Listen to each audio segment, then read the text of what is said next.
Assalamualaikum warahmatullahi wabarakatuh. Bismillahirrahmanirrahim. Alhamdulillah wa syukurillah wala haula wala quwwata illa billahil aliyil azim. Amma ba'd. Saudara-saudaraku kaum muslimin rahimakumullah, kembali di video kali ini Madia akan menganalisa beberapa akun yang mencoba untuk berbicara tentang ajaran Islam. Oke, kita simak saja apa saja yang akan mereka coba argumenkan melalui beberapa postingan-postingan yang mereka tampilkan baik di medsos maupun di media lainnya. Mari kita simak saja. Oke, saudara-saudaraku, di sini Madia akan menganalisa dari argumen dari si murtad ya, dalam tanda petik tapi di sini. Kemudian apakah dia ini tergolong orang murtadin atau orang asli kafir odong-odong memang gitu loh. Artinya dia punya pura-pura berbohong doang, menyamar menjadi murtad gitu loh, padahal dia memang asli orang kafir gitu loh, asli odong-odong. Nah, mari kita simak nanti apa saja yang ingin disampaikan oleh si murtad ini dalam tanda petik. Nah, nanti kita analisa apakah dia benar-benar murtad atau memang asli orang kafir tulen gitu loh. Nanti silahkan yang mendengar ini berkomen, dia ini tergolong orang murtad atau asli kafir memang, atau kafir odong-odong ya. Nanti kita simak ya apa yang disampaikan. Teman-teman, aku dulu sebelum menerima Yesus seperti halnya tidak tahu arah saya yang harus saya tuju gitu. Memang benar ada Tuhan gitu yang saya sembah waktu itu gitu ya. Tapi sepertinya hampa gitu. Kenapa saya rasakan hampa? Arah yang aku jalani itu tidak jelas gitu. Nah, ya kan? Ya. Dia di sini menjelaskan bahwa di dalam Islam dia katakan dia hampa, tidak jelas. Berarti dia tidak punya pegangan, tidak punya pedoman dalam hidup. Berarti dia tidak membaca Al-Quran, tidak membaca Al-Hadis, bahwa tujuan dia dihidupkan di dunia ini untuk apa. Dia tidak punya tujuan itu. Itu artinya dia ini dalam posisi dia tidak mengerti tujuan hidup di dunia menurut Al-Quran, menurut hadis. Dia tidak kenal Allah Subhanahu wa taala dalam ilmu tauhid. Nah, itu makanya dia dalam posisi seperti ini gitu loh. Ini kalau menurut paparan dia dalam posisi itu gitu loh. Tapi saya lebih curiga dia ini sebenarnya orang kafir tulen, karena dia tidak mungkin seorang Islam itu tidak tahu tujuannya. Kalau dia berkata dia pernah sholat, dia pernah menunaikan rukun Islam, nah tapi kalau dia tidak tahu tujuan hidupnya gitu loh, ini kan aneh. Nah, ini berarti manusia ini apakah termasuk odong-odong, murtad odong-odong, atau asli kafir odong-odong? Mari kita simak kembali ya. Jadi ada aturan-aturan yang sebenarnya membuat kita ini untuk harus begini, untuk harus begitu, untuk harus begini, untuk harus begitu gitu. Tetapi pada dasarnya di dalam kehidupan itu banyak sekali yang bertentangan dari nurani saya gitu. Nah, ya, di sini dia mengatakan syariat-syariat Islam itu bertentangan dalam nuraninya. Berarti dia ini sebenarnya tidak memahami bahwa di dalam ajaran Taurat, Nabi Musa pun syariat-syariat yang dijalankan itu cukup diatur, cukup mengatur dalam Taurat itu sendiri gitu loh. Allah Subhanahu wa taala atau Elohim itu sudah mengatur aturan yang sangat keras sekali, sangat kuat sekali dalam menjalankan suatu ajaran agama. Ya, di dalam ajaran Yahudi loh, coba Anda lihat cara beribadah mereka, cara puasa mereka bahkan 40 hari. Nah, dalam hal ini si Fatimah ini berarti tidak menyadari bahwa ajaran Islam itu sebenarnya meneruskan syariat-syariat yang dulu kemudian menyempurnakannya. Nah, kalau dia mengatakan syariat-syariat Islam itu berat buat dia, berarti dia tidak memahami ajaran Kristen, ajaran Yahudi. Karena ya ajaran Kristen itu meneruskan ajaran Yahudi, menyempurnakan kitab Taurat sesuai dengan Matius 17 sampai 19 ya. Matius 5 17 sampai 19. Nah, jadi dalam hal ini dia tidak memahami syariat-syariat yang sudah ada sebelumnya, sebelum Islam itu, ya. Nah, seperti halnya begini. Kalau dulu aku pakai ilmu-ilmu gitu yang bukan daripada Tuhan gitu, itu hal yang wajar gitu. Karena apa? Ada sistem kepercayaan yang namanya ada ilmu hitam dan ilmu putih gitu. Jadi di masa lalu saya itu sah-sah saja ketika kita memiliki ilmu bela diri yang instan. Yang penting itu bukan dari setan, katanya begitu ya. Nah, Nah, itu ya. teman-teman, Nah, ini adalah opini atau asumsi pribadi dari orang si murtad odong-odong ini ya. Tidak ada di dalam Islam itu menyuruh mempelajari ilmu yang bersifat menyekutukan Tuhan atau syirikan Tuhan, membuat kekuatan selain kekuatan Tuhan. Tidak ada yang dianjurkan di dalam ajaran Islam. Jadi ini hanya suatu ocehan odong-odong ya. Nah, coba lihat ocehan odong-odong, dia tanpa dalil, tanpa dasar membuat suatu argumen seolah-olah itu mengatakan ajaran Islam itu salah. Di dalam Islam itu dilarang, tapi si murtad odong-odong dalam tanda petik ya, ini berargumen sangat menyesatkan. perhatikan, apakah ada sih ilmu-ilmu semacam kayak gitu bukan dari setan? Atau mungkin barangkali begini, apakah ada ilmu-ilmu yang kayak begitu ini berasal daripada Tuhan? Apakah Tuhan memberikan ilmu untuk menyerang orang, untuk membela diri, dan untuk menjadi sakti gitu kan? Nah, perlu dipertanyakan. Itu artinya kita cenderung lebih kepada menduakan Tuhan sebenarnya. Tetapi pada saat itu saya merasa ya itu wajar-wajar saja dan sah-sah saja begitu ya. Nah, berarti si Fatimah ini tidak mempelajari ilmu Islam, tidak mempelajari ajaran Islam. Mana yang dilarang dalam Islam, mana yang dibolehkan dalam Islam. Nah, apa yang dia sampaikan itu di dalam ajaran Islam itu terlarang. Ini sudah termuat dalam hadis riwayat Abu Daud dan Ibnu Majah, bahwa sesungguhnya dengan menggunakan ilmu-ilmu yang seperti jimat-jimat, hal-hal yang bersifat menduakan Tuhan, kesyirikan Tuhan, seperti ilmu kesaktian, kekebalan, apapun itu namanya, itu terlarang di dalam Islam. Nah, ini sudah membuat argumen yang sangat menyesatkan si Fatimah ini, karena semua dilarang di dalam Islam, hal-hal yang seperti itu yang mengganggu kesyirikan, yang menggugat kekuatan selain kekuatan Tuhannya. Ya, ini sangat dilarang sekali. Nah, dalam hal ini argumen si Fatimah tanpa dalil, tanpa dasar seperti ini, si murtad odong-odong ini menyesatkan sekali. Kita lanjut dulu ya. Ketika saya di dalam kekristenan, ini yang membuat beda teman-teman. Nah, teman-teman tahu nggak arti daripada Muslim gitu?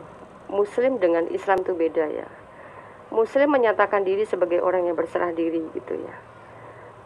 Padahal kalau orang yang berserah diri seharusnya kita fokus pada keputusan Tuhan, fokus pada kehendak Tuhan, fokus pada jalan Tuhan, kan gitu ya.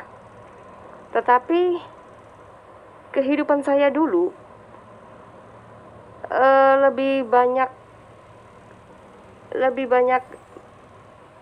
melakukan sesuatu yang nggak tahu itu perintah Tuhan apa enggak sih sebenarnya, tapi kok sah-sah saja. Nah, Karena coba ya, dengan dia berargumen perintah Tuhan apa tidak ya itu sah-sah saja, ini dia otomatis menuduh ajaran Islam seperti itu. Inilah perbuatan namanya orang kafir ya.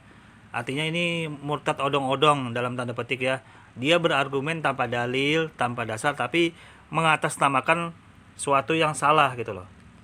Mengatasnamakan Islam dalam hal ini dia salah sekali, karena itu sebuah perbuatan seperti itu ditentang, dilarang dalam Islam. Dalam Islam sudah sangat jelas perbuatan-perbuatan itu sangat dilarang. Kita lanjut dulu ya. Kami dulu itu hal yang sangat wajar gitu ya, memiliki ilmu-ilmu memiliki kekuatan supranatural. Nah, itu katanya berasal dari jin Islam dan segala macam. Itu sah gitu katanya kan. Karena ilmu putih boleh dianut gitu. Nah, itulah yang membuat perbedaan yang selama ini mungkin tidak semua orang juga bisa menyadari ya teman-teman. Di dalam kekristenan tuh murni, pure gitu. Gak boleh ada yang punya ilmu-ilmu, gak boleh yang menganut-menganut ilmu-ilmu, mau itu ilmu untuk apa namanya kebaikan, ilmu untuk hanya membela diri, ilmu untuk mencegah santet segala macam kayak gitu, itu gak banget gitu. Karena di dalam kekristenan itu diajarkan berserah diri benar-benar murni mengandalkan Tuhan di dalam segala hal. Bahkan ketika jamaah atau orang-orang Kristen ketika melakukan ritual perjamuan kudus, itu syaratnya tidak boleh punya jimat-jimat, tidak boleh orang ini mungkin pezina atau dia pencuri, perampok, atau bahkan mungkin dia melakukan dosa, mengikuti perjamuan pun nggak boleh. Karena perjamuan di dalam kekristenan ternyata itu sakral sifatnya, ya, akan mengandung efek yang tidak baik ketika orang ini tidak mengikuti tata cara yang dianjurkan. Karena praktek perjamuan kudus itu kita mengenang akan karya Tuhan Yesus di kayu salib untuk menebus dosa manusia gitu ya. Terus manusianya ini ternyata masih belum bertobat, dia masih melakukan banyak hal dosa, pencemaran seperti itu akan nanti menjadi kutuk bagi kita gitu. Makanya di dalam kekristenan itu tidak mudah. Saya jawab dulu. Apa yang disampaikan oleh Fatima ini hanya sebagai argumen kosong doang gitu loh. Artinya cuman logika asbun, asal bunyi, karena dia tidak menampilkan dalil ayat-ayat di dalam Bible itu sendiri. Ada ndak yang berbicara seperti itu? Karena secara fakta nyatanya ternyata di dalam ajaran mereka itu membolehkan patung, ya. Dalam ajaran mereka itu membolehkan adanya patung di dalam tempat ibadah mereka. Itu menggambarkan bahwa adanya jimat-jimat, adanya sesuatu hal-hal yang bersifat berhala-berhala, patung-patung di dalam tempat ibadah mereka. Termasuk patung-patung yang mereka anggap Tuhan gitu loh. Nah, dalam hal ini apa yang disampaikan si murtad ini bertentangan sebenarnya dengan faktanya. Nah, itu kita lanjut dulu. Dan itu tidak dituntut untuk harus munafik gitu, tidak harus mungkin bisa dibilang boleh cari ilmu-ilmu gitu, tidak boleh gitu ya. Harus murni berserah kepada Tuhan dan murni mengandalkan Tuhan di dalam aspek hidupnya. Itu bedanya di dalam kekristenan gitu. Kalau saya perkirakan, saya ragu. Karena apa? Karena Fatima ini omongannya cuman omongan, tidak ada didasari dalil gitu loh. Ya, tidak didasarkan ayat-ayat di dalam Bible itu sendiri seperti itu, berserah diri seperti ini, bla bla, tidak ada. Makanya oleh karena itu dia nih omongan cuman omongan manis di mulut doang gitu loh. Ya, ini cuman omongan manis di mulut doang. Terus yang membuat hal lagi yang berbeda nih teman-teman, ketika saya menjadi Kristen, kalau kita berdoa itu harus dituntut untuk murni tulus dari hati gitu. Di dalam kekristenan itu perbedaannya, berdoa tuh jangan pakai doa hafalan gitu ya. Jadi doanya tuh harus murni, doa dari hati, apa yang kita ungkapkan, apa yang mau kita utarakan kepada Tuhan, ya gitu. Itu perbedaannya. Oke, saya jawab dulu ya. Yang keluar dalam hati itu kan otomatis karena kita ada membaca, kemudian ada termasuk ke dalam diri hati, akhirnya terhafal. Otomatis apa yang termuat dalam hati itu karena kita membaca masuk ke dalam hati, makanya keluar itu bisa ke dalam lisan kita tuh hafalan segala macam. Nah itu sebenarnya menolak, membantah argumen si murtad odong-odong ini bahwa hafalan itu dikatakannya tidak penting. Secara otomatis sebenarnya dia dengan membaca ilmu-ilmu agama, mempelajari buku-buku, membaca itu otomatis dia hafal sendiri otomatis. Nah kemudian untuk penerapannya itu ya dibacakan dengan lisan, baik itu dengan suara sedang maupun cukup dengan suara yang tidak terlalu keras.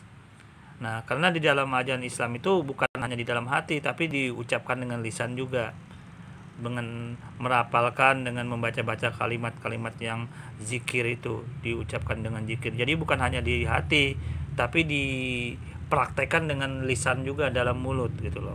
Nah ini kelebihannya Islam. Kalau di Fatimah ini dia tidak mengerti, karena tidak hafal kan, akhirnya kan dia tidak ngerti apa yang ingin dibacakan, didoakan, apa yang diinginkan, karena dia nggak tahu. Seolah-olah menunggu gerakan hati dari Tuhan aja, ya bagaimana Tuhan mau ngasih informasi kalau dia nggak belajar gitu loh. Jadi ini suatu sebenarnya membantah ocehan orang yang mau menyangkal hafalan itu. Padahal Nabi Musa pada saat di Gunung Sinai dia menerima wahyu 10 perintah Tuhan itu, Musa menghafal dulu, kemudian menuliskan pada lembaran batu ya, pada pelepah batu itu. Nah jadi 10 perintah Tuhan itu dihafal oleh Musa, kemudian baru dituliskan. Begitu juga Nabi Muhammad menerima wahyu dari Gua Hira, ayat Al-Quran itu kemudian baru dituliskan. Disuruhnya para ahli penulis pada saat itu jahit menuliskan ayat Al-Quran tersebut. Nah jadi dalam posisi ini hafalan itu sudah dari dulu sudah ada, sudah sangat penting. Nah di sini si murtad odong-odong ini mencoba menghindari ini dengan ocehan, seolah-olah mengikuti kata hati bilangnya. Bagaimana mau kata hati ada kalau dia tidak membaca dulu, membaca ayat-ayat atau firman Tuhan itu sendiri. Nah kemudian otomatis karena dia membaca maka masuk ke dalam hatinya, baru itu keluar dalam lubuk hatinya untuk memohon doa itu. Jadi dalam posisi ini sebenarnya ini ocehan untuk mengeles doang dari murtadin odong-odong ini ya. Kita lanjut dulu. Kalau di agama saya dulu kan hafalan gitu. Soalnya di dalam Alkitab kan sekarang tertulis dengan jelas gitu, bahwa doa ya bertele-tele, panjang-panjang, hafalan semacam gitu adalah doa yang sangat sia-sia. Itulah Yesus sudah mencatat, mengajarkan murid-muridnya di 2000 tahun yang lalu mengenai hal ini gitu. Nah saya akhirnya mengucap syukur gitu. Nah teman-teman, coba ya, dia mengatakan perbuatan sia-sia. Kok bisa tahu dia sia-sia gitu loh? Ya kan aneh ini manusia, tanpa dalil, tanpa ayat di dalam, baik di dalam Bible dia sendiri tidak ada yang mengatakan perbuatan itu sia-sia. Karena Nabi Musa itu menerima wahyu dari Allah, dari Elohim itu berupa lisan juga, dihafal juga oleh Nabi Musa. Nah berarti dalam hal ini si Fatimah ini, si murtad odong ini menggugat peristiwa yang terjadi pada Nabi Musa gitu loh. Kalau untuk Tuhan Yesus atau Nabi Isa alaihissalam itu saya nggak terlalu bisa mengikutin itu, cara dia menerima wahyu itu saya belum terlalu dapat itu, karena Injil itu pun baru dikanoni, yang 4 itu pun ditulis sama orang gitu loh. Otomatis orang itu kan mendengar dari Yesus gitu loh, dari Nabi Isa itu. Nah berarti kan yang menulis itu hafal gitu loh, menulis itu hafal, kemudian baru ditulis dalam, ada kitab Injil Lukas ya, Yohanes, nah dan yang 4 itu ya. Jadi dalam hal ini berarti ini menolak menggugatan nabi-nabi sebelumnya menghafal. Ini pura-pura ngeles aja, tapi dia ngeles padahal ini dia menggugat peristiwa pewahyuan yang terjadi ke nabi-nabi dia dulu. Sebenarnya banyak menghafal semua. Karena Allah Tuhan Elohim, Allah Subhanahu wa taala menurunkan ayat itu lisan, kemudian dihafal oleh nabi-nabi tersebut. Nah, kemudian nabi menyampaikan kepada murid-muridnya, kemudian ditulis. Otomatis muridnya menghafal juga. Nah, murid yang menghafal itu digugat oleh Fatimah ini, itu tidak baik katanya, tidak benar menghafal. Nah, ini ajaran apa ini? Apa murtad odong-odong ini benar gitu loh ajaran agamanya, ajaran dia ini apakah benar apa tidak. Anda para penyimak video ini silahkan menilai ya. Dia menggugat murid-murid Yesus itu yang menghafal, kemudian ditulis dalam ada Injil Lukas, Yohanes ya. Nah dalam posisi seperti itu dia menggugat ini karena dia mengatakan tidak perlu menghafal. Nah inilah argumen yang terpatahkan, terbantahkan dalam ajaran dia sendiri ya. Kita lanjut.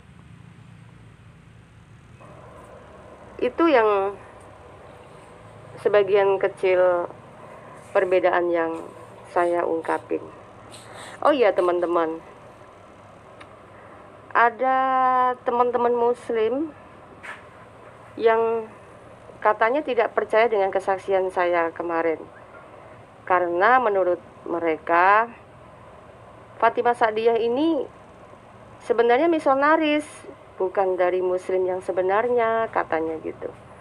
Buktinya lebih hafal ayat-ayat Alkitab daripada Al-Quran katanya. Nah ini aku mau konfirmasi juga nih sama teman-teman ya. Sejak di tahun 2001 aku sudah meninggalkan yang namanya ritual doa hafalan. Dan aku juga udah meninggalkan ritual sholat gitu ya. Karena di dalam kekristenan sudah beda ajarannya gitu. Teman-teman muslim menguji saya, katanya saya harus bisa membaca doa hafalan lah gitu ya, surat-surat hafalan. Saya akan tanggapin kembali argumen si murtad tanda petik ya, odong-odong ini. Dia mengatakan bahwa dia ini katanya misionaris, katanya dituduh misionaris, lebih hafal Bible daripada ajaran dia yang dulu. Nah dalam posisi ini kan sudah menolak sendiri, menolak argumen dia bahwa tidak perlu menghafal, tapi ternyata dia hafal ayat-ayat dalam Bible itu sendiri. Nah ini kan suatu, siapa yang bodoh kira-kira berargumen seperti ini? Silahkan ya para yang menilai dalam hal ini, yang menyimak video ini, katakan yang benar atau siapa yang salah dalam hal ini. Dia sebelumnya menolak menghafal, menuduh umat Islam itu panjang-panjang doanya segala macam, tidak mau menghafal. Nah dalam posisi ini dia ternyata menghafal ayat-ayat di Bible itu.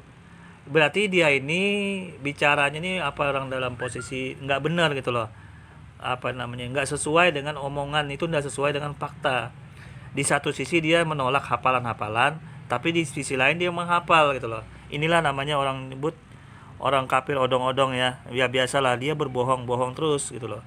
Berbohong tapi terbongkar. Nah sekarang kita bongkar kembali kebohongan dia, apakah dia benar ini murtad benar atau memang orang kafir asli gitu loh. Kita lihat. Terutama surat Al-Kafirun katanya. Tapi teman-teman, aku akui ya, kesaksian aku di Tanpa Ragi beberapa waktu lalu, aku banyak melakukan kesalahan. Gimana gak salah teman-teman ya. Jadi sejak tahun 2001 itu aku sudah meninggalkan ritual itu. Bahkan aku sendiri sudah berdoa sama Tuhan untuk menghilangkan surat-surat hafalan yang selalu masih menghantui saya. Ini begini ceritanya teman-teman. Ketika waktu itu saya sudah terima Yesus gitu ya, saya tidur pun pas lagi mimpi ketemu setan, saya masih doa-doa hafalan. Jengkel nggak? Jengkel. Orang saya sudah bukan Islam lagi kok saya berdoa masih pakai doa-doa hafalan begitu. Dan itu terus-terus berlangsung mungkin cukup lama itu ya, sampai ada. Sekarang kita jawab dulu, apa yang ingin dipesankan oleh si odong-odong ini ya. Yang ingin dia pesankan bahwa jangan menghafal, dia nggak suka menghafal. Padahal dalam posisi yang lain dia menghafal ayat-ayat di Bible. Ini suatu odong-odongnya ini. Dia melarang umat Islam menghafalan, mencela hafalan dalam Islam.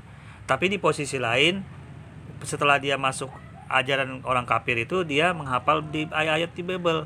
Ini kan pernyataan odong-odong namanya gitu loh. Kita lanjut dulu. Akhirnya saya berdoa sama Tuhan, Tuhan aku sudah menjadi milikmu, aku sudah bukan orang Islam lagi. Tuhan tolong hilangkan ingatanku, hilangkan ayat-ayat hafalan itu dari ingatanku, karena aku tidak mau menghafal lagi. Nah, saya kenapa tidak mau menghafal ini juga? Karena saya sudah terlanjur kecewa juga, teman-teman ya. Kecewa pada saat ketika saya dapat mimpi kalimat yang Yesus berikan kepada saya melalui mimpi itu, dengan surat-surat yang saya alunkan itu tidak berguna gitu. Saya minta tolong sama Allah supaya saya jangan murtad, supaya dia bisa mengalahkan kalimat dalam mimpi saya. Kok nggak bisa, ya kan? Nah, saya kecewa. Buktinya saya tetap hampir stres. Nah, dalam hal ini berarti si Fatimah ini tidak mempelajari ilmu tauhid. Tidak mempelajari ilmu tauhid. Dalam ilmu tauhid itu, Tuhan dalam Islam itu tidak bisa dilihat, tidak bisa diserupakan. Nah, kemudian dia katanya dimimpi Yesus itu sendiri. Nah, dalam hal ini kan otomatis tertolak kalau dia belajar ilmu tauhid yang benar, karena Tuhan dalam Islam tidak bisa dilihat, tidak bisa diserupakan dengan apapun juga. Karena itu sudah informasi di dalam ayat-ayat Al-Qur'an, di dalam Injil pun informasi tersebut ada gitu loh. Tuhan tidak bisa dilihat, diserupakan. Nah, sebenarnya kalau dia waras otaknya, ilmu tauhidnya benar, dia tidak akan bakal menghiraukan mimpi seperti itu. Karena mimpi seperti itu kan bisa saja datangnya dari setan, dari hantu, dari malaikat. Karena hantu, setan pun bisa menjelma menjadi manusia, hadir kepada manusia baik dalam mimpi maupun kenyataan. Bagaimana dia bisa membuktikan, membedakan ini dari setan, dari hantu, dari malaikat, dari Tuhan? Itu bagaimana? Nah, inilah kelemahannya si murtad ini. Dia tidak belajar ilmu tauhid. Ya, ilmu tauhidnya dia tidak belajar. Kita lanjut dulu. Hampir gila selama 3 minggu itu. Akhirnya saya benar-benar menyerah, saya harus cari gereja gitu kan. Nah, itu yang membuat saya, kenapa saya kaget ketika tanpa lagi tiba-tiba menguji saya untuk saya baca secara ngacak di Quran. Ada huruf yang saya akui itu salah, teman-teman. Itu kan huruf lam gitu ya. Lam dipakai gandeng gitu kan, harusnya tuh saya baca li gitu kan. Waktu itu aku malah alifnya yang saya baca gitu. Jadi ada kesalahan itu, jujur teman. Aku melakukan kesalahan di situ, karena gimana nggak kaget. Saya sekian lama sudah meninggalkan yang namanya baca-bacaan bahasa Arab, dan berusaha untuk tidak mengingat-ingat lagi bacaan-bacaan hafalan gitu ya. Terus tiba-tiba aku diuji harus menghafal surat Al-Kafirun dan harus membaca Arab gitu ya teman-teman ya. Tapi tidak apa-apa sih sebenarnya, nggak masalah, itu wajar. Aku kaget itu wajar. Tapi kalau untuk coba lagi sekarang, kayaknya ada deh teman-teman saya beberapa ayat yang masih saya ingat lagi gitu. Nah, Kalau mau ya.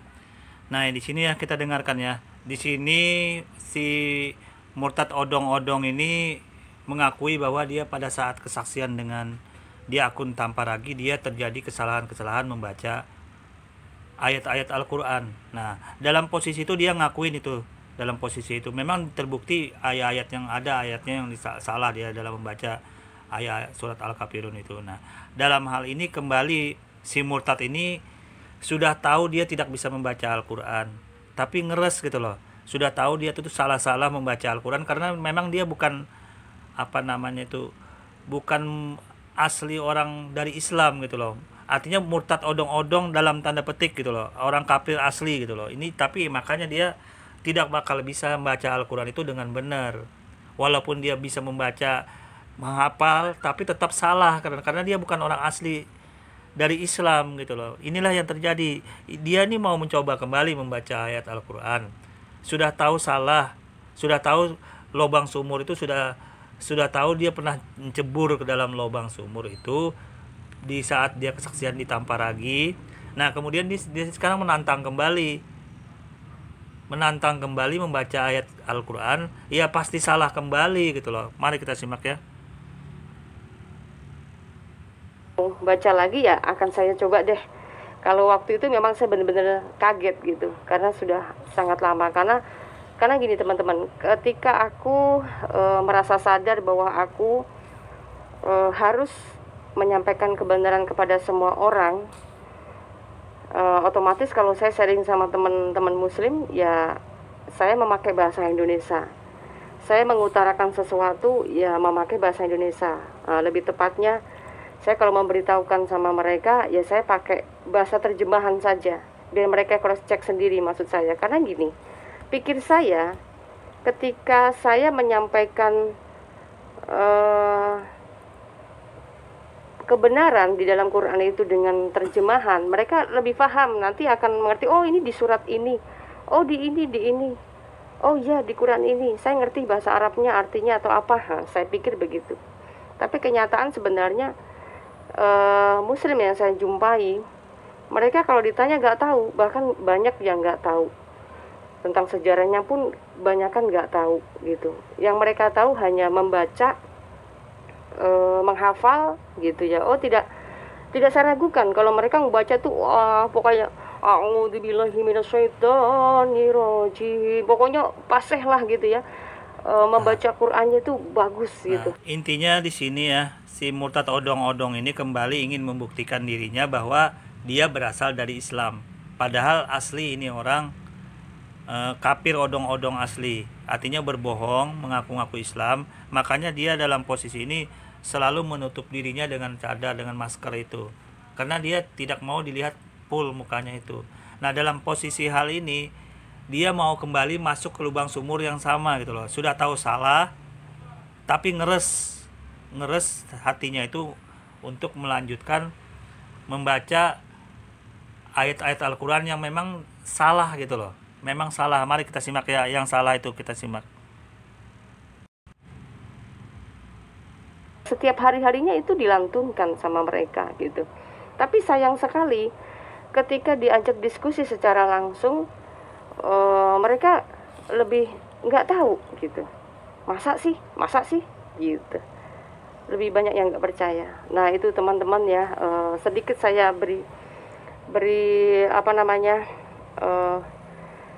lebih saya klarifikasi mengenai kesaksian beberapa waktu yang lalu. Tapi sekali ini saya mau coba nih, saya mungkin masih menghafal lah ya beberapa ayat hafalan yang dulu pernah saya hafalkan, sempat saya hilangkan, tapi saya akan mencoba untuk mencoba untuk saya mau menghafal lagi gitu. Kalau ada salah ya maaf ya teman-teman ya gitu. Bisa. Dalam hal ini ya, si murtad odong-odong ini kembali menantang bacaannya, kembali ingin membuktikan dia betul-betul berasal dari Islam apa tidak. Itu aja tujuannya sebenarnya. Tapi memang sudah diisyaratkan di dalam hadis-hadis Nabi bahwa orang-orang itu kafir itu mulutnya tuh kaku, lidahnya itu loh, lidahnya tuh kaku. Dia pasti salah membaca ayat Al-Quran itu gitu loh. Walaupun dia berusaha untuk belajar membaca ayat itu dengan sebaik-baiknya, dengan menghafal sebaik-baiknya, pasti salahnya. Karena mulutnya itu, firman Allah itu kan maha suci, jadi tidak mau dikotorin dengan mulut-mulut orang yang pemakan babi seperti ini gitu loh, pemakan anjing, babi yang haram-haram, mulutnya kemudian keluar ayat-ayat Al-Quran itu dari mulut orang seperti ini.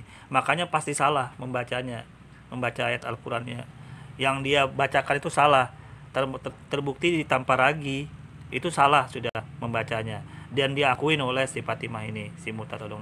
Nih kemudian dia menantang kembali, dan saya jamin pasti salah kembali, karena ayat Al-Quran itu maha suci gitu loh. Ayat Al-Quran itu firman Allah maha suci, tidak mau dikotorin dengan mulut orang-orang yang suka berbohong, pemakan babi, anjing, dan hewan-hewan yang diharamkan dalam Islam itu. Nah mari kita dengar ya pembacaan tantangan dari si murtad odong-odong ini membaca Al-Quran kembali dari orang kafir yang dibuktikan langsung oleh Allah Subhanahu wa taala bahwa orang seperti itu tidak layak untuk membaca kitab suci Al-Quran karena itu tadi. Oke, kita lanjut. Karena saya sudah tidak terbiasa lagi dengan harus fasih membaca bahasa Arab gitu. Karena saya bukan orang Arab, karena saya orang Indonesia, maka saya sudah terbiasa dengan memakai bahasa Indonesia gitu teman-teman ya. Ayo kita coba dulu. Oh ya, saya akan tutup mata dulu ya teman-teman, yang nanti dikira saya nyontek atau membaca gitu ya. Saya akan coba tutup mata saya supaya teman-teman juga mungkin bisa melihat kalau aku tidak nyontek gitu ya. Bentar ya.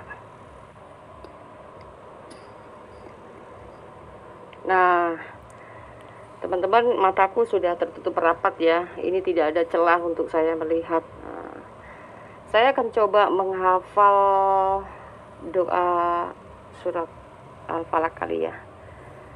Nah, coba ya.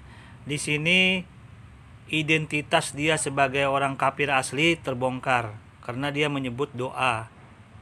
Ayat-ayat Al-Quran dia sebut doa. Nah, dalam Islam tidak ada hal seperti ini dikatakan doa, tetapi dikatakan ayat suci Al-Quran. Ya, tidak ada identitas yang menjelaskan bahwa ini doa. Nah, dalam posisi ini juga salah sudah.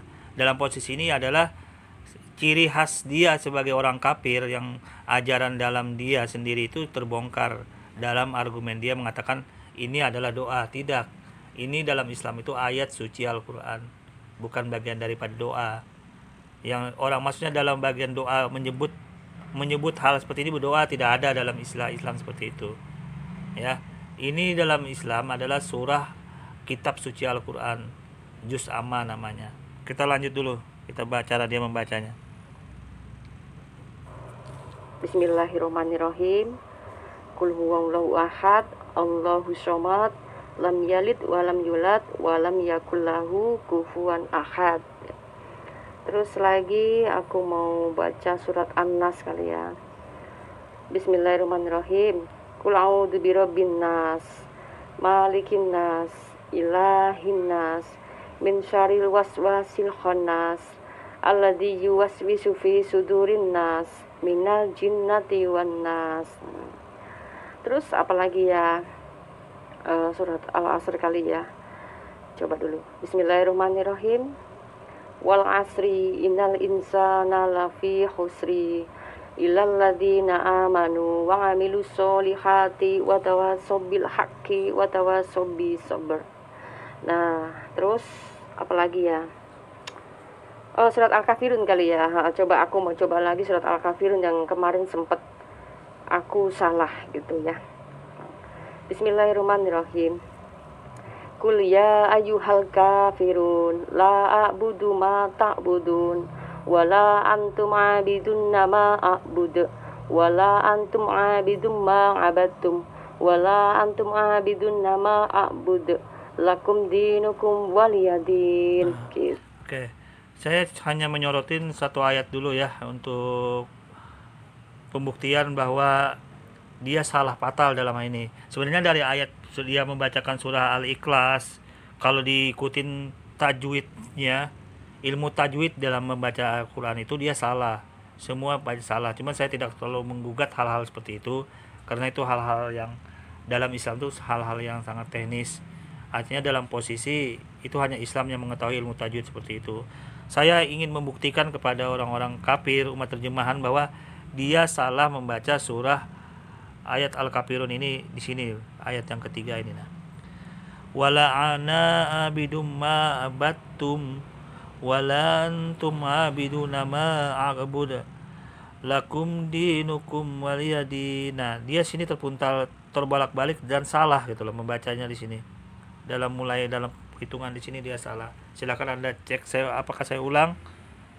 Tidak perlu ya. Yang jelas dia salah di sini, wala antum abiduna ma a'bud, dia sudah salah membacanya itu. Silakan Anda dengar rap sendiri di bacaan dia ini, dia salah membacakan surah Al-Kafirun. Nah, dalam posisi hal ini dia sudah membuktikan dirinya dia bukan sebagai orang murtad yang berasal dari Islam. Ya, sebenarnya ayat-ayat yang lain surah An-Nas semua itu kalau saya ikutin tajwidnya itu semua salah. Cuman kalau saya bahas di sini terlalu mungkin berjam-jam 2 jam saya per ayat per huruf ya saya bahaskan, itu sangat panjang sekali. Mahrujul hurufnya itu, tanda tajwidnya, tanda matinya, tanda macam-macam, qiraat-qiraatnya itu salah semua. Tapi saya hanya menekankan bahwa ini loh yang paling fatal gitu loh. Yang paling fatal pada posisi di sini dia membaca ini dalam posisi wala antum abiduna ma agabud. Nah, ini sininya. Wala ana abidum ma abatum. Nah, di sini dia sudah ndak baca ini gitu loh. Yang lain yang dibaca dia langsung membaca ke sini. Nah, wala antum abiduna ma, ini terputar-putar dua ini. Lidahnya terseleo antara dua ayat, antara ayat yang ketiga dengan yang keempat sama yang kelima ini terputar dia. Terbolak-balik membacanya karena dia memang bukan berasal dari Islam. Dalam posisi hal ini artinya di sini si murtad ini bukan berasal asli murtad dari Islam. Dia sudah salah ditampar lagi, kemudian salah kembali membaca surat ayat Al-Kafirun dengan fatal gitu loh. Ya kalau ayat-ayat yang lain itu salah, tapi tajwidnya, ilmu tajwidnya itu lebih dalam lagi, ilmu tajwid pembahasannya. Tapi itu orang Islam saja yang bisa mengerti dalam ilmu tajwidnya. Oke, kita lanjut dulu ya. Ada beberapa ini yang ini mungkin yang terlalu saya ingat tuh ini, yang lain mungkin nggak terlalu ingat ya. Tapi gini loh teman-teman, dulu aku ya ketika membaca bacaan juz amma, saya selalu mengawali dengan surat Al-Fatihah. Karena apa? Iman saya waktu itu saya selalu merasa kalau aku sudah baca Al-Fatihah itu baru afdol surat-surat yang lain gitu. Walaupun surat Al-Fatihah itu bukan juz amma, tapi surat yang memang harus dilakukan terlebih dahulu karena di dalam surat Al-Fatihah itu memohonkan sesuatu petunjuk begitu. Oh ya teman-teman ya, aku juga ingat nih dulu ketika aku sholat, habis sholat selalu aku suka berdoa begini untuk kedua orang tua saya. Doanya begini, Bismillahirrahmanirrahim. Allahumma gfirli dzunubi wali walidayya warhamhumma hamma rabbayani shogiro. Begitu. Saya ulangin dulu ya. Warhamhuma kama rabbayani shogiro. Itu yang betul ya. Oke. Untuk doa wajib saya setiap kali habis sholat saya juga berdoa untuk dunia dan akhirat. Begini bunyinya, Bismillahirrahmanirrahim. Rabbana atina fid dunya hasanah wa fil akhirati hasanah wa qina azabannar gitu. Nah, saya rasa cukup itu dulu ya teman-temannya kita. Aduh, sakit sekali mata.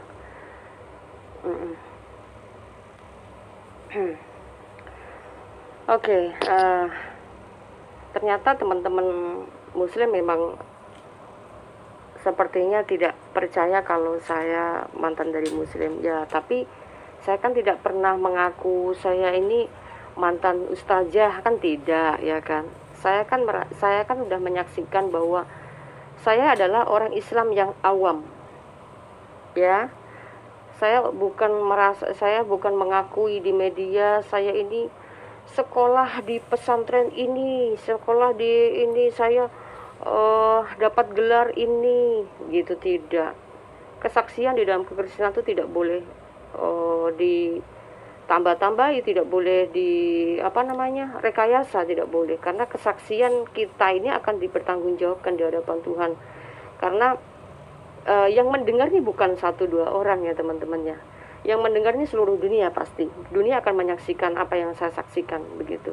Jadi saya tidak mau bersaksi dusta seperti halnya teman-teman kita yang mu'alaf gitu ya. Saya perhatikan kok mereka ini kebanyakan malah justru berlebihan gitu ya ngomongnya. Ada yang ngaku bilang katanya ada yang mu'alaf terus ditawarin uang 100 miliar agar bisa balik lagi ke Kristen begitu. Kayaknya nggak ada kayak gitu. Saya rasa gereja nggak ada yang punya uang segitu ya. Ini teman-teman pernah tahu kan siapa namanya? Nah, saya tidak menyebutkan, teman-teman pasti tahu lah ya. Itu sudah viral banget ini. Seorang mu'alaf yang bermata sipit ya, yang kita kenal dulunya tuh itu orang kafir gitu ya. dia meninggalkan kekafirannya dan menjadi seorang mu'alaf yang katanya ditawarin uang 100 miliar untuk balik ke Kristen. Terus untungnya apa? Banyak yang nganggur loh, orang Kristen aja banyak yang pinter gitu. Ada banyak yang memang benar-benar seorang hafiz Quran, terus dia justru keluar dari Islam dan masuk Kristen. Itu banyak loh. Terus ngapain kita mau nyari orang yang gak berguna begitu, dibayar 100 miliar pula, astaga, ini mah orang kelewat dustanya gitu. Nah itu teman-teman, tadi dari awal sebenarnya saya udah bilang gitu ya, ketika saya masih di Muslim juga seperti itu. Jadi kayak semacam apapun kita anggap wajar, karena apa, kita nggak punya patokan kita tuh harus kemana. Kita percaya kepada Tuhan, tapi seolah-olah kita nggak percaya juga sama Tuhan gitu. Kita menyembah Tuhan, tapi kayak nggak percaya Tuhan itu mau hukum saya, Tuhan itu mengazab saya, itu tidak ada gitu. Oke, saya jawab dulu ya. Mengenai beberapa argumen dari para dari para mu'alaf yang berbicara tentang uang 100 miliar, 50 miliar, berapa miliar. Itu bagaimana? Sebenarnya kalau ceramah tersebut tidak dipotong-potong dari awal sampai akhir, itu sebenarnya mu'alaf tersebut menceritakan bahwa dia itu walaupun ditawarin uang berapapun juga, dia tidak mau menggadaikan keimanannya, tidak mau menjual keimanannya yang sudah dia dapatkan itu gitu loh. Sebenarnya itu sangat bagus. Itu untuk membuat semangat menjelaskan kepada para pendengar yang lain, para mu'alaf-mu'alaf yang lain, jangan mau ditawarin apapun juga dari orang-orang yang agama sebelumnya itu, walaupun nilainya itu sangat tinggi. Ya, bisa 100 miliar, 200 miliar, 300 miliar. Sebenarnya itu inti ceramah dari si mu'alaf tersebut yang dikatakan tadi bermata sipit oleh si Fatimah ini. Itu sebenarnya itu tujuannya ceramah tersebut. Walaupun ditawarin berapapun nilainya, pernah seperti dia katakan ditawarin 100 miliar, itu pun dalam posisi apakah kebenaran 100 miliar itu bohong, yang mengatakan menawarkan itu bohong apa tidak, tapi itu tidak dibahas oleh si mu'alaf tersebut. Tapi yang jelas dia pernah ditawarin itu, walaupun itu dalam posisi kebohongan dari orang kafir tersebut menawarkan atau benar, itu tidak dipermasalahkan hal di situ. Yang dimasalahkan adalah dalam posisi hal ini ceramah si mu'alaf tersebut dipotong, kemudian diberi label bahwa dia pernah ditawarin 100 miliar. Bukan seperti itu masalahnya. Ini dalam posisi menceritakan gitu loh, sesuatu walaupun diberikan berapapun, ditawarin, orang pernah menawarin begini, walaupun itu penawaran itu sebenarnya bohong, itu tetap si mu'alaf ini tidak akan mau kembali atau pindah agama lagi gitu loh. Itu sebenarnya tujuan dari yang disampaikan dari mu'alaf tersebut. Tapi karena orang kafir memotong-motong ceramah apa yang disampaikan oleh mu'alaf tersebut, ya seperti itu ujung-ujungnya gitu loh. Tapi ya enggak apa-apa, yang penting orang-orang Islam sudah mengetahui bahwa ini sebenarnya tipu daya dari orang kafir gitu loh. Terlanjut. Nggak heran, saya rasa seorang para mu'alaf yang suka bohong kelewat bohong ini justru menista agama Islam loh, bener, karena bikin malu orang Islam sendiri. Karena apa, buat dia saya rasa ada sesuatu yang dia cari, terus dia berbohong seperti itu. Ada juga yang mengaku dia mantan rektor gitu ya, yang dia pernah berkhotbah, dia melayani di gereja ini, gereja itu gitu ya, dan mengatakan kitab ini palsu, kitab ini bolong. Nah teman-teman pasti juga tahu siapa ini ya kan. Nah itu semuanya kalau ditelusuri juga ternyata apa, hasilnya nol teman-teman, ya enggak. Dan siapa lagi tuh, Irene Handoyono tuh ya, Ibu Irene tuh ya, yang mualaf juga, mualaf Cina juga ya, mualaf namanya sih MCI, mualaf Cina Indonesia apa mualaf Center Indonesia sih, kebanyakan Cina ya. Ya tapi entahlah itu gitu ya. Itu bohong juga gitu loh. Semua kalau diteliti, para mualaf ini tidak pernah punya bukti atas kesaksiannya gitu. Ya kan? Nah, kalau saya tidak pernah muluk-muluk, saya bicara apa adanya gitu. Terus lagi nih teman-teman, kalau teman-teman semua boleh melihat nih, kalau para mualaf begitu songongnya dia melakukan pembohongan di publik ya, seharusnya orang-orang Islam yang asli jangan tinggal diam. Karena orang-orang mualaf seperti ini sebenarnya mempermainkan Tuhannya. Sebenarnya dia ini kayak gak percaya Tuhannya, cuman hanya buat ladang bisnis aja kali ya. Karena saya hanya tanggapin dulu ya. Sebenarnya para mualaf tersebut tidak berbohong. Dia menceritakan sesuatu kejadian-kejadian apabila ditawarin. Walaupun berapapun nilainya, dia disuruh pindah agama kembali kepada ajaran yang lama, dia tidak mau. Walaupun pernah ditawarin katanya, misalkan contoh 100 miliar, dia tidak akan bakal pindah. Nah ini sebenarnya ceramah apabila diikuti dari awal sudah ketahuan. Ceramah tersebut benar menceritakan bahwa jangan mau digadaikan agama itu walaupun ditawari dengan nilai seberapapun juga, termasuk uang 100 miliar. Nah ini sebenarnya gambaran ceramah yang disampaikan dari mualaf tersebut. Akan tetapi karena dipotong-potong, maka muncullah image yang mengatakan bahwa dia ditawarin 100 miliar sama orang. Bukan itu. Bahwa mualaf tersebut menceritakan gitu loh. Walaupun ditawarin oleh orang 100 miliar, dia tidak akan bakal mau masuk ajaran agama itu gitu loh. Ya, seperti itu. Walaupun ada orang menawarkan berapa, bukan 100 miliar, 200, 300, 400, 500 sampai berapapun dia tidak akan bakal mau gitu loh. Sebenarnya itu. Tapi ya karena dipotong-potong ya hasilnya ya seperti ini, si murtad ini memutar-mutarkan fakta gitu loh. Namanya menjual nama palsu itu untuk mendongkrak popularitasnya ya. Beda dengan kekristenan gitu. Kekristenan itu tidak sembarang. Ibu Irene tuh ya, yang mualaf juga, mualaf Cina juga ya, mualaf namanya sih MCI, mualaf Cina Indonesia apa mualaf Center Indonesia sih, kebanyakan Cina ya. Ya tapi entahlah itu gitu ya. Itu bohong juga gitu loh. Semua kalau diteliti, para mualaf ini tidak pernah punya bukti atas kesaksiannya gitu. Ya kan? Nah, kalau saya tidak pernah muluk-muluk, saya bicara apa adanya gitu. Sebenarnya sangat mudah untuk membuktikan kalau Anda itu mualaf atau murtad atau orang kafir.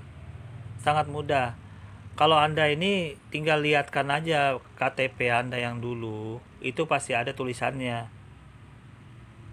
mantan Islam, itu masih ada kelihatan. Jadi sangat mudah, tidak usah Anda membaca-baca ayat Al-Quran pun, kalau Anda bisa tunjukkan identitas Anda itu memang Islam, itu sudah bisa kelihatan. Tapi ya namanya Anda tidak berani, ya Anda ngelesnya itu dengan membaca ayat Al-Quran, dan ayat Al-Quran pun salah gitu loh. Kita lanjut. Terus lagi nih teman-teman, kalau teman-teman semua boleh melihat nih, kalau para mualaf begitu songongnya dia melakukan pembohongan di publik ya, seharusnya orang-orang Islam yang asli jangan tinggal diam. Karena orang-orang mualaf seperti ini sebenarnya mempermainkan Tuhannya. Sebenarnya dia ini kayak gak percaya Tuhannya, cuman hanya buat ladang bisnis aja kali ya. Karena dia menjual nama yang nama palsu itu untuk mendongkrak popularitasnya ya. Beda dengan kekristenan gitu. Kekristenan itu tidak sembarangan. Bahkan ada ayatnya begini, jangan bersaksi dusta, ya kan? Artinya kalau kita sudah dituliskan jangan bersaksi dusta, ini ada dari salah satu bagian ke-10 firman ya, yang ditulis oleh Tuhan sendiri melalui log batu di hadapan Musa dan juga bangsa Israel. Ke-10 firman yang mutlak untuk diimani dan tidak boleh dilanggar gitu. Nah, oke. Saya akan jawab dulu ya. Nah, di sini kembali si murtad ini Fatimah merujuk kepada ajaran Taurat ya. Pada 10 perintah Tuhan tersebut, salah satunya itu jangan bersaksi buta. Akan tetapi ajaran Kristen itu kan katanya membatalkan dengan menggenapi Yesus datang untuk menggenapi kata Paulus, maka ajaran Taurat itu dibatalkan, termasuk syariat-syariat di dalamnya. Ya, termasuk syariat-syariat di dalamnya itu dibatalkan oleh Paulus ini dengan matinya si Yesus di kayu salib, karena maka batal ajaran Taurat itu dibatalkan semua oleh Paulus. Silakan Anda lihat di Filipi. Ya. Di Filipi itu Anda bisa lihat. Nah, tapi saya tidak fokus ke sana. Tidak memfokuskan ke sana. Yang saya fokuskan tadi masalah kebohongan-kebohongan yang disampaikan. Apakah Islam yang berbohong? Apakah ajaran Islam bohong? Ataukah ajaran si murtad ini yang berbohong? Silahkan Anda lihat di Filipi 1 ayat 18 ya. Silahkan Anda lihat. Sebab bagaimanapun juga Kristus diberitakan baik dengan maksud palsu maupun dengan jujur, tentang hal itu aku bersukacita dan aku tetap bersukacita. Nah, jadi dalam posisi ini baik berbohong maupun jujur itu dibolehkan oleh orang yang bernama Paulus, Rasul Paulus ini. Silakan saya bacakan lagi di Roma 3 ayat 7. Tetapi jika kebenaran Allah oleh dustaku, nah ini Paulus sendiri berkata, kebenaran Allah oleh dustaku semakin melimpah bagi kemuliaannya, mengapa aku masih dihakimi lagi sebagai orang berdosa. Nah, dalam hal ini dia mengakui sesuatu bahwa dia itu walaupun dia bagaimanapun dia berdusta dengan dustaku. Ini pengakuan dari Paulus sendiri, dengan dustaku gitu loh. Tetapi jika kebenaran Allah oleh dustaku, nah berarti ini pengakuan Paulus sendiri. Tidak bisa dicarikan konteks yang lain lagi karena ini murni dari pengakuan Paulus dengan berdasarkan teks. Tetapi jika kebenaran Allah oleh dustaku, nah ini konteksnya sudah jangan jelas, teksnya sudah sangat jelas. Jadi kalau dilarikan ke konteks-konteks yang lain, sedangkan membuang teks pengakuan dari Paulus itu sendiri, ya ini suatu pemahaman yang sesat juga saya kira gitu loh, tidak benar. Kita harus konteks harus merujuk kepada teks. Nah, pemahaman teks ini kemudian baru dirujuk ke konteks yang benar. Tapi kalau teksnya dihilangkan, kemudian dimunculkan konteks yang lain, kemudian membuat ayat di dalam teks ini menjadi hilang makna yang sebenarnya, ya itu yang salah gitu loh. Jadi dalam posisi ini sangat jelas ya bahwa Paulus itu siapa gitu loh. Siapa yang mengajarin berbohong itu siapa gitu loh. Nah, jadi dalam hal ini menolak semua bantahan sanggahan dari Fatimah ini bahwa yang mengajarin berbohong itu dari siapa sebenarnya gitu loh. Ya. Nah, ini saya tampilkan dalil-dalil tentang yang masalah yang mengajarin berbohong itu siapa gitu loh. Oke, kita lanjut dulu dari Fatimah ini. Mengenai tentang kesaksian dusta, ini bahaya karena apa? Ini bukan hukum yang dibuat manusia, tetapi hukum Tuhan itu sendiri. Nah, terus lagi nih teman-teman, lebih parahnya lagi gini, kita diwajibkan untuk bersaksi atas sesuatu yang kita sendiri tidak melihat, tapi kita harus dipaksa untuk bersaksi. Itu sangat bahaya lagi gitu. Kalau di dalam kekristenan itu setiap kali orang yang sudah menjadi Kristen, kalau sudah dia udah punya iman, percayanya akan melakukan pengakuan iman gitu ya. Kalau lebih tepatnya pengakuan iman rasuli begitu. Jadi tidak dituntut untuk aku bersaksi bahwa ini, bahwa itu utusan, bahwa ini, bahwa itu, enggak gitu. Di dalam kekristenan bohong itu kalau kita sebenarnya tidak menyaksikan tetapi dipaksa bersaksi. Itu ya bedanya teman-teman ya. Di dalam kekristenan terlihat sepintas di luar sana tuh seperti kaum yang bebas melakukan dosa. Itu pikiran saya dulu juga seperti itu. Saya berpikir bahwa orang di luar Islam, mereka hanya punya surga di dunia. Jadi wajar orang-orang kafir itu katanya kaya-kaya, orang kafir itu banyak kan hidupnya senang di dunia katanya gitu. Oke. Nah, di sini saya akan merujuk kembali ya sebagai dalil ya. Kalau apa yang disampaikan si murtad ini tidak berdasarkan dalil, berdasarkan logika-logikaan atau asumsi-asumsian. Nah, kalau saya menggunakan dalil ya. Silahkan Anda lihat di Filipi ya, surat Paulus tersebut. Nah, Anda silahkan nih. Terhadap orang bukan Yahudi, kata Paulus ya, saya berlaku seperti orang bukan Yahudi, yaitu hidup di luar hukum Musa. Berarti dia tidak memakai hukum Musa itu gitu loh, seolah-olah gitu loh. Jadi bunglon lah. Saya lakukan itu supaya saya bisa menarik mereka menjadi pengikut Kristus. Nah, berarti dia berbohong, mengajarin orang berbohong ini. Ya. Dia pura-pura menjadi orang di luar Yahudi itu seakan-akan ya dia yang hidup di luar hukum Musa. Maka supaya saya bisa menarik mereka menjadi pengikut Kristus. Nah, berarti di dalam posisi ini Paulus ini bunglon, mengajari berbohong kepada orang yang bukan Yahudi. Dia pura-pura jadi orang bukan Yahudi, kemudian menarik orang itu biar menjadi Kristus, tapi dengan posisi membohongin gitu loh. Buktinya apa? Buktinya membohongin ya ini tadi.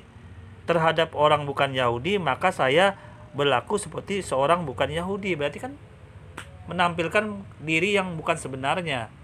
Artinya cuma menampilkan topeng gitu loh. Topeng yang bukan sebenarnya. Apakah mau Anda diajarin orang mengikuti orang yang menampilkan bukan dirinya sendiri, pura-pura mengatasnamakan orang lain, tapi dia ternyata untuk menarik orang itu masuk, dia pura-pura berubah gitu loh. Ini yang terjadi ya diajaran mereka ini. Saya lanjut. Saya lakukan itu supaya saya bisa menarik mereka menjadi pengikut Kristus. Tetapi itu tidak berarti bahwa saya tidak taat kepada perintah Allah. Saya justru dikuasai oleh perintah-perintah Kristus. Nah, dalam posisi ini kan dia pelin-pelan namanya. Munafik kalau dalam Islam itu dia pura-pura taat, tapi sebenarnya tidak taat. Dia taat tapi pura-pura tidak taat. Nah, ini kan orang yang enggak teguh, enggak konsisten gitu loh.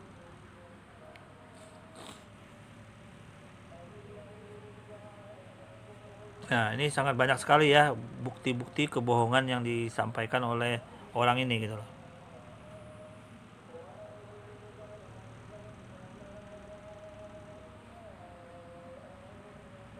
Kita lanjut dulu argumen dari si Fatimah ya. Jadi bebas berbuat dosa, toh kan ditebus dosanya sama Yesus katanya gitu. Oh my God, saya begitu banyak dosanya terhadap Tuhan karena fitnahan saya. Karena apa teman-teman? Ketika saya sudah menjadi Kristen teman-teman, apa yang saya fitnahkan, apa yang saya tuduhkan terhadap umat Kristen itu semuanya salah teman-teman ya. Mengenai tentang penebusan dosa pun setelah saya paham, wow gitu. Kalau orang yang tidak pernah mengenal Tuhan dan tidak paham Alkitab, orang akan menganggap bahwa kekristenan adalah agama pagan, agama yang menyembah berhala begitu. Tapi kalau kita masuk sendiri di dalamnya, sulit untuk terkatakan. Saya pikir inilah yang disebut kebenaran dan bukan kemunafikan teman-teman. Nah, oke, saya akan jawab dulu ya. Kalau melihat dari posisi Nabi Isa atau Yesus, beliau kan dilahirkan dari Nazaret ya, mengikuti ajaran Yahudi sesuai dengan Matius 5 ayat 17 sampai 19, meneruskan ajaran Yahudi. Syariat-syariat Yahudi, ajaran Nabi Musa diteruskan oleh Yesus. Nah, dalam posisi ini berarti Yesus itu berbahasa Ibrani. Ya, sebagian mengatakan dia juga sehari-hari berbahasa Aramain. ya.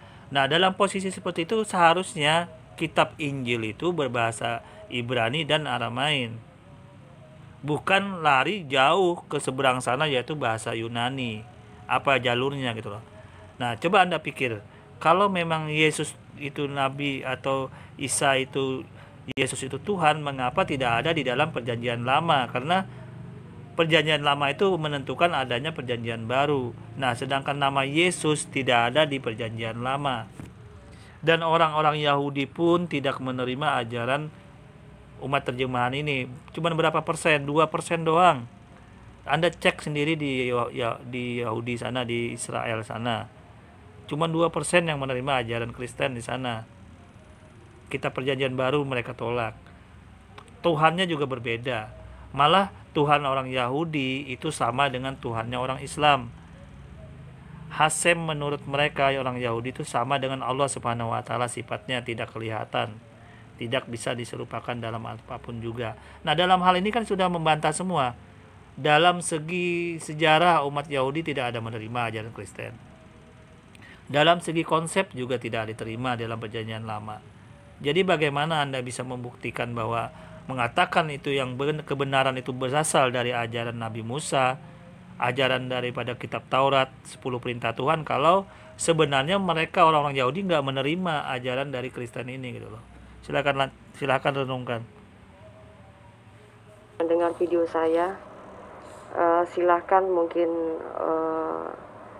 mengecek sendiri mungkin kebenarannya gitu. Apakah benar apa yang saya katakan? Masa lalu saya ketika saya menjadi orang Kristen selalu berpikir begitu kan terhadap orang Kristen, ya kan? Nah, kalau benar teman-teman yang mungkin menyaksikan video saya, percayalah apa yang saya katakan barusan, karena apa yang kita tuduhkan itu ternyata salah, teman-teman. Kalau itu salah, teman-teman, jatuhnya akan menjadi fitnah, dan fitnah itu lebih kejam daripada pembunuhan. Itu ada tertulis di dalam Quran ya teman-teman ya. Jadi sebaiknya bertobatlah dan meminta ampun sama Tuhan, karena apa yang kalian pikirkan ternyata belum tentu itu ada suatu kebenaran ya. Saya memberikan contoh nih ya teman-teman. Saya mempunyai saya membeli buah apel ya. Apel itu belum saya makan dan belum saya buka, hanya saya melihat, wah, apel itu seger banget, apel itu enak gitu. Padahal kita belum ngerasain rasanya kayak gimana, belum nyobain juga isinya rasanya seperti apa gitu. Tapi kita hanya melihat dari luarnya merah, seger gitu ya.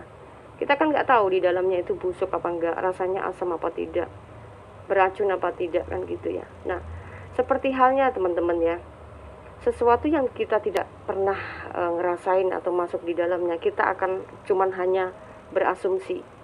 Sesuatu yang kita belum pernah tahu, kita hanya cepat berasumsi dan menyimpulkan bahwa apa yang kita lihat itu sebenarnya suatu kebenaran, padahal belum tentu teman-teman. Jadi saya kepengen teman-teman nanti terus ngikutin channel aku, karena ada sesuatu hal yang memang sebenarnya aku kepengen ngungkapin, karena aku juga baru sempat membuat video nih teman-teman. Jadi terus dukung channel aku. Oke, sebagai closing saya argumenkan dulu ya.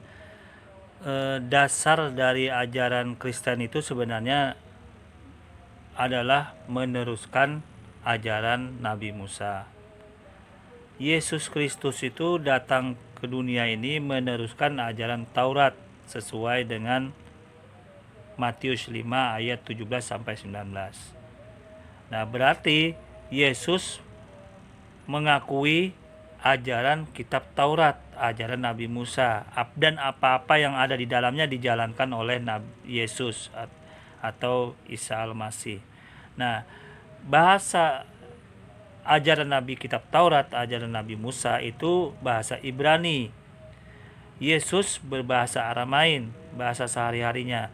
Nah, kemudian ujuk-ujuk tiba-tiba setelah itu arah Injil tersebut lari ke Yunani.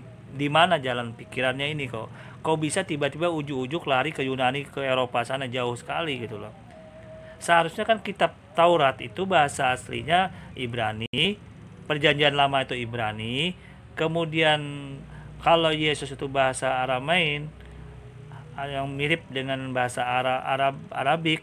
Nah, itu seharusnya kitab Injil ditulis dalam bahasa Aramain, bahasa Aram atau Aramain. Nah, itu harusnya ditulis seperti itu, bukan ke bahasa Yunani, dan bukan dari bangsa Eropa yang menggali itu hukum, sumber-sumber hukum di dalamnya. Mengapa kok bisa sampai ke Eropa sana? Dan setelah kita pelajari di Romawi sana, Anda bisa ketahui apa keyakinan orang-orang Romawi. Orang Romawi itu penyembah pagan, termasuk para pimpinan-pimpinan kaisar-kaisar Romawinya itu penyembah pagan. Hanya saja orang Romawi lah yang menjajah di bangsa Yahudi, Israel tersebut orang Romawi yang menjajah. Nah, orang otomatis pengaruh penjajah ini dalam suatu ajaran agama otomatis itu dipengaruhi dari penguasanya pada masa itu. Ini soal jalan pikiran Anda, semoga Anda normal berpikirnya gitu loh. Nah, kalau sudah seperti itu, Anda tahu di Romawi itu ajaran agama pagan, menyembah bintang-bintang, planet-planet. Nah, Anda renungkan diri, apakah tidak terkontaminasi gitu loh. Apalagi yang mengeluarkan bahasa terjemahan bahasa aslinya itu dari Yunani. Secara logika Anda pikir gitu loh. Demikian review saya mengenai akun bernama Fatimah Sadia ini. Kurang lebihnya saya mohon maaf. Wassalamualaikum warahmatullahi wabarakatuh.